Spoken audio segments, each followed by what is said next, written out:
न्याय मिलने में देर हो सकती है लेकिन अंधेर नहीं। डचकुलपाड़ा विवाद में पिछले कई महीनों से पुलिस की कार्रवाई सवालों के घेरों में थी।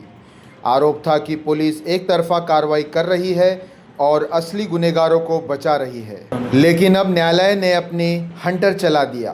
कोर्ट ने सख्त आदेश देते हुए कहा है कि इस मामले में जुड़े हर एक अपराधी पर बिना किसी भेदभाव के कड़ी कार्रवाई की जाए। अब देखना यह है कि कोर्ट के इस आदेश के बाद प्रशासन कितनी जल्दी असली आरोपी को सलाखों के पीछे भेजती है। मैं हूं सैफ खान और आप देख रहे हैं बीटी न्यूज़ मीरा भयंदर। ये मैं सबसे पहली बात आपको बताना चाहूँगा, आप लोगों ने देखा था जो ढाचकुलपाड़े के जो वारदात हुई थी, उसमें हम सब लोगों ने देखा था, उसमें एक वन साइड एफआईआर लॉन्च हुई थी, जिसमें हमारा यही पुलिस प्रशासन से हमारी रिक्वेस्ट थी कि क्रॉस एफआईआर इसमें दर्ज हो, क्योंकि एक दो ग्रुप के बीच में झगड़ा हुआ था और देखा गया था कि दोनों के हाथ में वेपन थे, दोनों ने अनलॉफुल असेंबली क्रिएट किए थे, लेकिन कहीं ना कहीं एक वन साइड एफआईआर लॉन्च हुई थी। फिर उसके एक हफ्ते के बाद में हमने देखा एक एफआईआर तो लॉन्च हुई थी, लेकिन वो सिर्फ एक फॉर्मेलिटी के हिसाब से लॉन्च हुई थी। उसमें जो सेक्शन थे वो सिर्फ एक बेलेबल सेक्शन था, जिसमें हम सेटिस्फाई नहीं थे। तो उसके बाद में हमने एक एप्लीकेशन दी है सीनियर साहब को, कमिश्नर साहब को और डीसीपी साहब को कि एज पर एविडेंस, सारे वीडियोस है इसमें, फोटोज है, एज पर एविडेंस जो एफआईआर में जो सेक्शंस बैठते हैं वो सेक्शंस आप लगाइए, क्योंकि कहीं ना कहीं देखा गया है सिर्फ एक ही ग्रुप के ऊपर आपने एन नंबर ऑफ सेक्शन लगाए और दूसरे ग्रुप के ऊपर आपने सेक्शन ही लगाए। कानून जो है वो हर व्यक्ति के लिए उतना ही है, लेकिन कहीं ना कहीं एक पॉलिटिकल प्रेशर से एक ही पर्टिकुलर कम्युनिटी को टारगेट किया गया था और दूसरी तरफ सेक्शन नहीं लिए गए थे। फिर उसके बाद में हमने हाई कोर्ट में हमने रिट पिटीशन फाइल किया। रिट पिटीशन फाइल करने के बाद में जब आर्ग्यूमेंट हुई, एक डायरेक्शन पास हुआ था रिट पिटीशन में हमारे हाई कोर्ट में कि डीसीपी साहब को एक डायरेक्शन गया था कि 3 वीक्स का आपको टाइम दिया जा रहा है, उसमें आपको पूरा डिटेल में रिप्लाई फाइल करना है। लेकिन उसके बावजूद भी डीसीपी साहब का रिप्लाई उसमें फाइल नहीं हुआ था। फिर 17 तारीख को हमारी फिर से आर्ग्यूमेंट थी, तो उसमें ऑनरेबल हाईकोर्ट से उनको 2 दिन का टाइम दिया गया कि 2 दिन के अंदर आप रिप्लाई फाइल करो।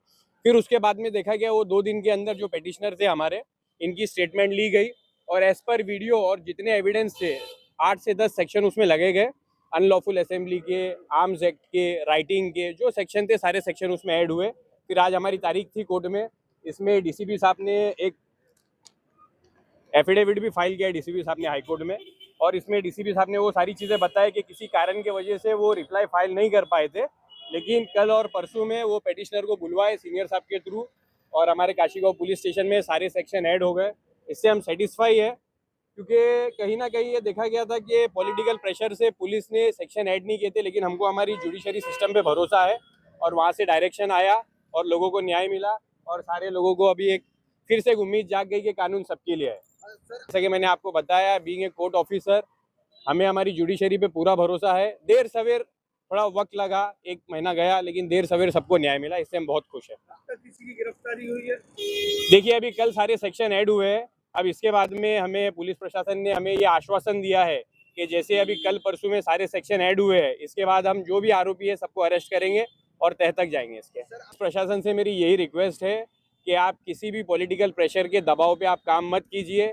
जो लॉ एंड ऑर्डर के हिसाब से दोनों पार्टी को देखिए, जो एविडेंस मिलता है, जो सबूत मिलता है, जो सेक्शन लगाना चाहिए वो सेक्शन आप लगाइए। देखिए, दोनों समुदाय के लोगों को मेरा यही मैसेज है कि हिंदू, मुस्लिम, सिख, ईसाई का हमारा जो भाईचारा है मीरा भाईंदर का, वो था, है और हमेशा रहेगा। ये पॉलिटिशियन जो है वो धर्म की राजनीति जो कर रहे हैं वो अपने गलत इरादे में कभी कामयाब नहीं होंगे इंशाल्लाह। जी।